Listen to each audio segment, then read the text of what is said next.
Bonjour et bienvenue dans cette nouvelle vidéo. Je suis Dimitri Boujard, l'avocat investisseur.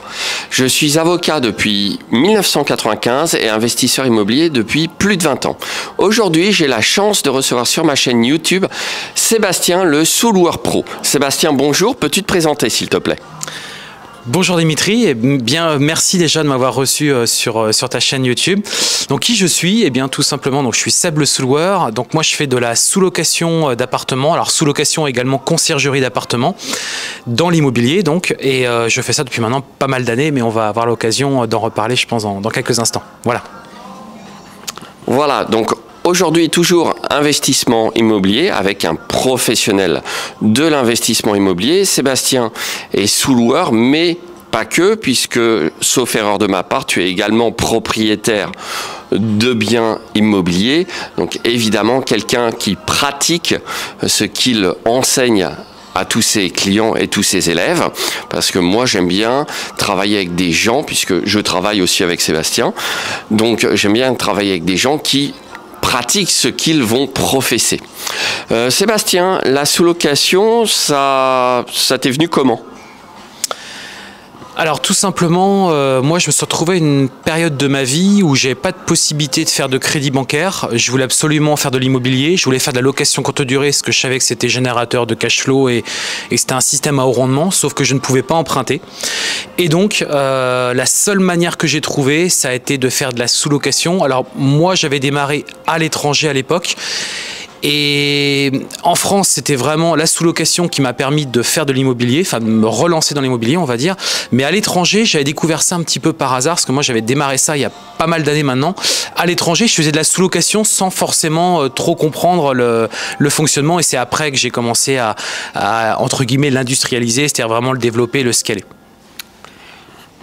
Et à ton avis, comment se porte justement le marché de la location courte durée en France, puisque la sous-location se pratique quand même essentiellement sur de la location courte durée, autrement dit pour les personnes pour qui LCD est un terme un petit peu abstrait, on pourrait vulgariser ça par tout simplement du Airbnb, du Booking, tout ce qui est location saisonnière, même si j'aime pas trop le terme location saisonnière, car à mon sens, c'est trop réducteur par rapport à toutes les possibilités qu'offre la location courte durée au sens large. Donc, disais-je, comment se porte le marché de la location courte durée en France ? Alors écoute, ça se passe très très bien, location courte durée, même si effectivement il y a de plus en plus de concurrence et de plus en plus d'appartements sur Airbnb, que la législation effectivement est aussi en train de se durcir. Le fait est que ça reste une activité qui se porte bien. Pour preuve, aujourd'hui c'est quelque chose que je développe et aussi bien dans le cadre de mes sous-locations, aussi bien dans le cadre de mes investissements locatifs, aussi bien aussi que pour accompagner les propriétaires quand on fait de la conciergerie d'appartements. Donc ça se développe vraiment très très bien partout en France, parce que parfois on me pose souvent la question: Sébastien, est-ce que dans telle ville ça serait mieux qu'une autre? Oui, effectivement, il y a des villes où on va générer peut-être plus de cash flow, il y aura plus de rendement, mais peut-être que le risque sera un petit peu plus fort aussi, ou peut-être que ce sera plus difficile de rentrer sur le marché. Mais toutes les villes aujourd'hui, on peut clairement faire la location courte durée, c'est juste une question de rendement et tout simplement de cash flow chaque mois. Ok, donc manifestement c'est quelque chose qui est en développement. Tu es également propriétaire de biens toi-même. Peux-tu nous dire approximativement combien de biens tu exploites au sens large, soit en étant propriétaire, soit en faisant de la sous-location, soit même en faisant de la conciergerie? De combien de biens approximativement tu t'occupes aujourd'hui sur le créneau de la location courte durée? Alors effectivement, donc en France, j'ai aujourd'hui à peu près, parce que c'est difficile de sortir les chiffres, puisque des appartements qui rentrent quasiment toutes les semaines, on a à peu près à 65 appartements répartis entre la sous-location, la conciergerie et aussi mes propres investissements locatifs. Donc tout ça finalement sur trois villes, mais principalement sur la ville donc du Mans où je suis originaire. Ok, donc vous voyez, on peut faire de la sous-location, comme disait Sébastien, dans de très nombreuses villes en France et même dans la quasi-totalité des villes, à quelques exceptions près où l'activité va être assez largement dorénavant réglementée. Donc on peut citer évidemment de façon emblématique Paris, on peut citer dorénavant également Lyon déjà depuis quelques années. La plus récente c'est Marseille, voilà, qui a largement durci les règles sur la location courte durée. Ceci étant, vous avez encore des dizaines de milliers de villes au sens littéral en France dans lesquelles vous pouvez faire de la sous-location. Effectivement, comme tu le dis, on peut pratiquer ça dans des villes moyennes, comme Le Mans, qui est ta ville préférée de naissance en fait. On peut, et je vous l'indique, pratiquer la location courte durée dans des dizaines de milliers de communes en France, puisque seules quelques-unes pour l'instant font l'objet, et sont les plus grosses, d'une réglementation stricte. Donc on peut citer de façon emblématique Paris. Là, une autre qui te vient à l'esprit? Marseille, Lyon, Nantes. Voilà, exactement. Il y a quelques autres villes qui sont les communes les plus importantes dans lesquelles ça va être réglementé. Le conseil de bon sens est, avant de mettre en place cette activité, de se renseigner auprès du service de l'urbanisme de la commune dans laquelle vous souhaitez pratiquer l'activité de location courte durée, bien évidemment. Est-ce que tu pourrais nous dire si tu trouves que c'est plus ou moins facile qu'avant, ou si globalement les règles n'ont... Enfin, le fonctionnement et la difficulté restent identiques, ou alors si en raison de la concurrence plus importante dont tu faisais état il y a quelques instants, tu penses que c'est un petit peu plus difficile qu'avant de se lancer sur le marché de la location courte durée, et ensuite évidemment plus précisément sur la sous-location? Alors moi je pense que c'est bien parce que le marché s'est quand même professionnalisé, c'est-à-dire qu'on n'a plus vraiment d'amateurs maintenant sur le marché, donc ça se professionnalise de plus en plus, donc c'est bien, ça met le cap aussi assez haut, et donc ça veut dire qu'aujourd'hui si t'es pas bon et si t'es pas formé, si t'es pas professionnel, très clairement ça marchera pas, ton business ne marchera pas. Moi ce que je recommande, c'est à tous ceux qui rejoignent mes programmes ou autres, ou les personnes que j'accompagne au quotidien, c'est d'aller plutôt justement sur des villes de taille moyenne pour éviter justement ce type de problème qui est la législation et le fait que la ville, très clairement, ne donne pas la facilité pour faire de la location courte durée. Donc moi je conseille plutôt les villes taille moyenne, donc inférieures à 200 000 habitants. Ça c'est la première chose. La deuxième difficulté à mon sens, c'est le règlement de copropriété, puisque faut s'en assurer bien évidemment. Alors il y a des moyens très simples de s'en dégager. C'est déjà de bien éplucher le règlement de copropriété, notamment avec un avocat, voilà, typiquement avec Dimitri, ou bien aussi pourquoi pas aller sur des maisons, puisque des maisons effectivement on n'a pas ce problème-là, ou bien tout simplement, si c'est en sous-location, de récupérer finalement tout l'immeuble, puisque du coup, on va dire que la copropriété est gérée directement par le propriétaire, ou alors si c'est de l'acquisition, si c'est donc de l'investissement locatif, c'est effectivement d'acheter des immeubles, comme ça, effectivement, on n'a pas donc tous ces problèmes de règlement de copropriété.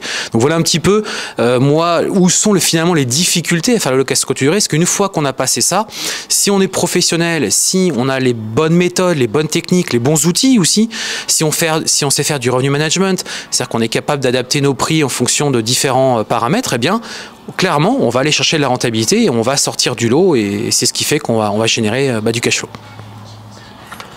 Donc vous le comprenez, la sous-location en location courte durée est un bon moyen pour ceux qui vont peut-être avoir notamment des difficultés à obtenir des crédits, puisqu'après tout, Sébastien nous l'a expliqué il y a quelques instants, ce qu'il a lancé sur ce créneau, la difficulté d'avoir du crédit bancaire. Si vous avez plus de difficultés, mais que vous souhaitez néanmoins continuer à travailler dans le secteur de l'immobilier et à investir dans le secteur de l'immobilier, vous pouvez tout à fait créer une société de sous-location professionnelle. Alors attention, ça s'apparente quand même un petit peu plus à une activité professionnelle, même si au sens strict, la sous-location n'est jamais que de la location immobilière. Donc il ne faut pas tout mélanger. La sous-location, c'est pas de la conciergerie. Je sais que dans tes programmes, tu distingues parfaitement les deux. Il faut évidemment, pour ceux qui regardent cette vidéo, qu'ils ne confondent pas conciergerie, à savoir des prestations de services, et la sous-location, où là vous allez louer un appartement pour derrière à votre tour le sous-louer. Alors pour ceux qui penseraient peut-être un petit peu hâtivement que c'est tout à fait illégal, non, ce n'est pas illégal en soi, simplement il faut faire ça dans les bonnes conditions, avec les bons outils, donc que ça soit, à mon sens, via une société, c'est, je pense, préférable, mais vous pouvez le faire en tant que micro-entreprise également. Il faut aussi le contrat de bail adapté à l'activité, donc vous ne devez pas prendre un contrat de location habitation principale pour faire de la sous-location, puisque là, en l'occurrence, le Code civil prévoit expressément, la loi de 89 étant incorporée dans le Code civil, le Code civil prévoit expressément l'impossibilité de sous-louer plus cher que le loyer principal. N'oubliez pas non plus que vous allez rendre un réel service, donc c'est pas du tout une activité qui consiste à exploiter qui que ce soit au profit d'autres personnes. Simplement, vous avez des propriétaires qui ne vont pas souhaiter louer en direct à des locataires pour de multiples raisons. Ils n'ont pas le temps, ils ont peur des loyers impayés, ils ont tout un tas de réticences et le sous-loueur pro va pouvoir leur proposer un service qui va leur rapporter de l'argent et qui va permettre au sous-loueur pro de se dégager une marge. Donc finalement, ça reste de l'investissement. La grande différence quand même, et pour moi c'est le point faible de cette stratégie, c'est que nous ne capitalisons pas lorsque nous faisons de la sous-location. D'où l'intérêt, je trouve, pour Sébastien, d'avoir à la fois des biens en nom propre sur lesquels il capitalise en même temps que son activité de sous-loueur pro et de conciergerie. Quelque chose à nous rajouter, une petite idée ou quelque chose à partager à propos des spécificités de la sous-location ? Bah, effectivement, pour un investisseur immobilier, si vous regardez cette chaîne YouTube, j'imagine que vous êtes investisseur IMO, ça peut aussi vous aider, la sous-location, par exemple, à tester un marché. Je sais pas, vous rentrez sur une ville, vous n'êtes pas certain de ce qu'on est capable de réaliser. Bah, la sous-location peut être un moyen justement de tester un petit peu le marché, voir ce qu'on est capable de réaliser, et ensuite, eh bien, forcément, pouvoir se lancer clairement dans l'investissement locatif. Moi, je trouve ça, pour toi, c'est un petit tip que je peux livrer comme ça. Oui, moi, très clairement aussi, de mon côté, ça a permis aussi à un moment donné où j'étais, comment dirais-je, je voulais faire la location courte durée sur ma ville, donc effectivement, ça m'a permis de tester avec la sous-location, mais c'est aussi qu'à un moment donné, tu es capable auprès d'un établissement bancaire de dire, bah voilà, vous voyez déjà ce que je fais avec X appartements, ça me génère tant par mois, donc je maîtrise bien le marché, je maîtrise bien ma ville, je maîtrise bien l'immobilier, et ça aussi c'est un moyen de rassurer sa banque, même si c'est pas le critère numéro 1 que va retenir ta banque très clairement pour t'octroyer un crédit bancaire, mais ça peut aider, ça peut participer et démontrer justement que tu sais de quoi tu parles, quoi, tout simplement. Merci Sébastien. Vous allez retrouver des liens vers le site de Sébastien et ses formations sous cette vidéo. N'oubliez pas évidemment de vous abonner à ma chaîne YouTube, l'avocat investisseur. N'oubliez pas de liker cette vidéo et également de cliquer tout simplement sur la cloche pour recevoir les notifications des prochaines vidéos que je mettrai en ligne, que ce soit lors d'interviews avec des gens comme Sébastien, avec qui je travaille. Moi, je suis tout à fait clair, hein. Je travaille avec Sébastien, j'aime beaucoup ce qu'il fait et je lui fournis des outils juridiques qui lui permettent à son tour de fournir un certain niveau à ses clients. On ne peut plus maintenant, à notre époque, bidouiller tout simplement sur les aspects juridiques et fiscaux. On peut plus se permettre ça, d'où l'intérêt pour moi, par exemple, de nouer des partenariats avec des gens comme Sébastien. Vous suivez cette chaîne, vous me connaissez peut-être aussi sur les réseaux sociaux, vous êtes peut-être même dans mon groupe Facebook Jurissimo Invest. Si ce n'est pas le cas, bien évidemment, rejoignez Jurissimo Invest en répondant aux 3 questions et également en acceptant les règles du groupe. Pour finir, Sébastien présente une particularité sur laquelle je veux mettre l'accent en tant que vendeur de formation, au-delà d'être investisseur immobilier, c'est qu'il fait régulièrement des lives pour le plus grand bénéfice de ses élèves, dans lesquels il répond aux questions qui lui sont posées. Et ça, c'est vraiment un support que, pour ma part, j'estime inestimable, tout simplement. Donc voilà, il y a un gros plus à ce niveau-là. Vous n'êtes pas laissé tout seul lorsque vous achetez la formation de Sébastien. Voilà, c'était le mot de la fin pour cette vidéo. Donc Sébastien, merci. Sans doute à bientôt pour d'autres occasions, dans des événements ou pour reparler d'évolution de la formation, pour vous parler d'autres aspects juridiques, d'autres aspects pratiques. Et je vous dis à bientôt. Merci Dimitri, à bientôt. Avec plaisir.